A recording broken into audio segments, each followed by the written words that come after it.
Matt led the way through the vast parking lot, passing by a multitude of rusted, abandoned vehicles. His wrench was clutched tightly in his hand. They had lost most of their weapons in the crash, including the hunting rifle that would have come extremely handy in the situation they were currently in. They all still had their knives, of course, as they kept them on their person at all times. The rule was never to go anywhere without your knife, but apart from him, the only other person who had an extra weapon was Penelope, who was holding a small hatchet. She had managed to grab it before escaping the exploding car. Sue and Luke were limited to just their knives. "This is a bad idea," Luke said as they walked past the concrete ticket booths, all with broken windows. "We get to the upper ramps because they leave to hunt from the field through the tunnels," Matt told him. "We'll be through before they realize we are here." Matt wished he felt as confident as he sounded.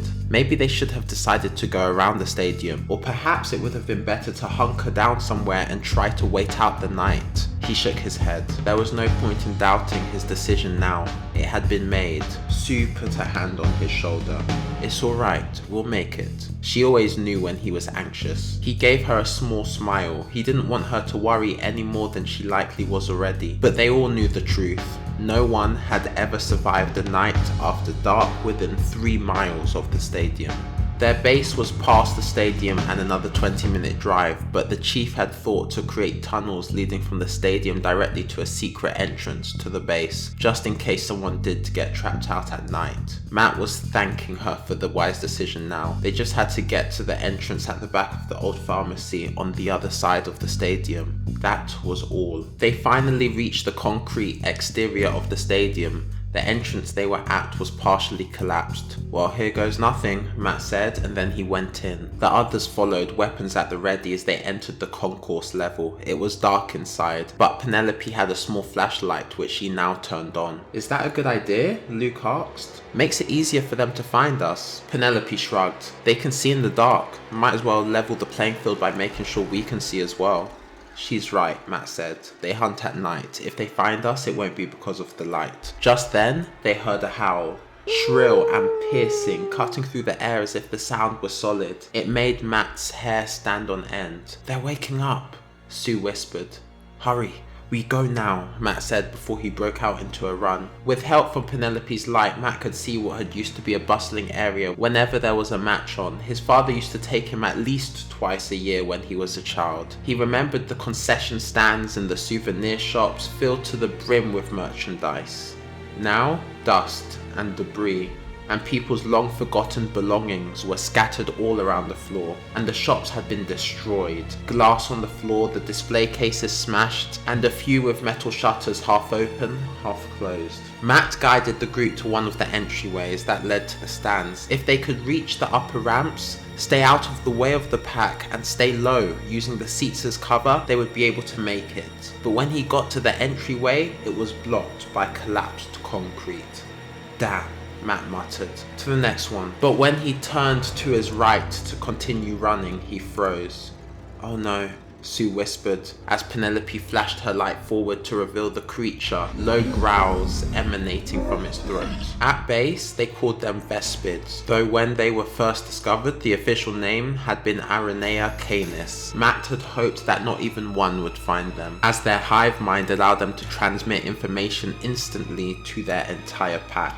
But here one was, glaring at them with its bright, blood-red eyes. It was twice the size of any wolf, with coal black fur covering its muscular body. Matt's blood ran cold as the Vespid growled louder at them, opening its wide mouth to reveal 3 rows of serrated teeth in constant motion, rotating like biological saw blades. Matt knew a bite from that would shred your flesh to the bone in an instant. The Vespid eyed them, stepping forward as it did so with its front paw, while the 4 additional spider-like limbs from its chest tapped the ground rapidly. The Vespid's tail flicked behind it and the scorpion-like stinger at the end glinted in Penelope's light. "What do we do?" Luke asked in a small voice. "We fight," Matt said. It was at that moment that the Vespid charged. The horrific creature bounded towards them, closing the distance in a second. Then it launched itself at the group. "Scatter!" Matt yelled, and they all broke off in different directions. Penelope dropped the flashlight, which sent it clattering along the ground, causing the white light to move in circles. Matt went to the left, then turned quickly, only to find the Vespid swiping at him with its paw. He jumped back just in time, the creature's claws only managing to tear his clothes. From behind, Sue charged, but the Vespid lashed at her with its tail. "No!" Matt shouted. "If she got stung..."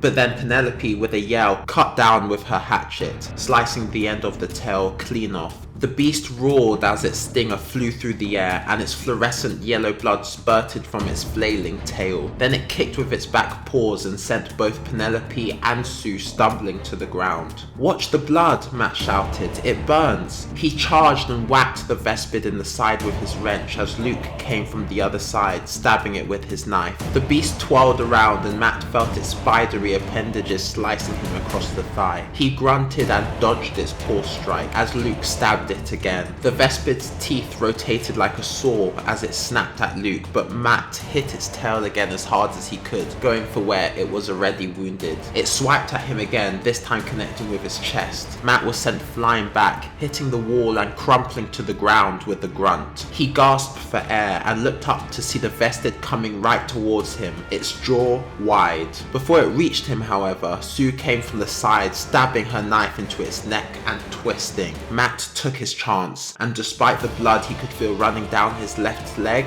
he stood and thrusted the wrench into the Vespid's eye. Penelope and Luke both took the opportunity, with Penelope burying her hatchet in the beast's back while Luke plunged his knife into its side near its neck, then started to pull the knife down its body, slicing the creature open bit by bit. The Vespid roared and struggled and whipped Penelope in the face with its tail, sending yellow syrupy blood splashing across her face. Penelope screamed loud and shrill and fell to the ground, wiping frantically at the blood. That only caused it to get on her hands as well, and the smell of burning flesh filled the air. One of its chest limbs struck Luke. The tip opened a gash in his cheek, but he didn't let it faze him, continuing to cut the beast open with all his strength. Matt pulled his wrench back and smashed it directly in the Vespid's face, again and again and again, shouting as he did so. Then with a final moan, the Vespid collapsed, its body brutalized. Matt stepped back and let out a deep breath. He looked down and saw the skin had been sliced on his left thigh and it was bleeding heavily, though the pain was nothing more than a light sting, likely the adrenaline keeping him from feeling it. "Penelope," Sue said as she bent down. Penelope had taken off her coat and used it to wipe off most of the blood now. Matt went to her and grimaced at what he saw. Across her face was a series of angry red patches, already showing raised, blistering welts. The skin around her right eye had swollen partially shut, the eyelid puffy and inflamed, while her left cheek and forehead had a spotted pattern of raw flesh. Her hands were just as bad. The outer layer of her palms had been partially dissolved, revealing the sore, reddened dermal layer beneath, and a slick, clear liquid was weeping from them, creating small bubbles of fluid under the patches of remaining skin. Matt knew that without proper cleaning, the traces of Vespid blood would keep burning through her. Penelope was groaning from the pain. Luke picked up the flashlight and cursed.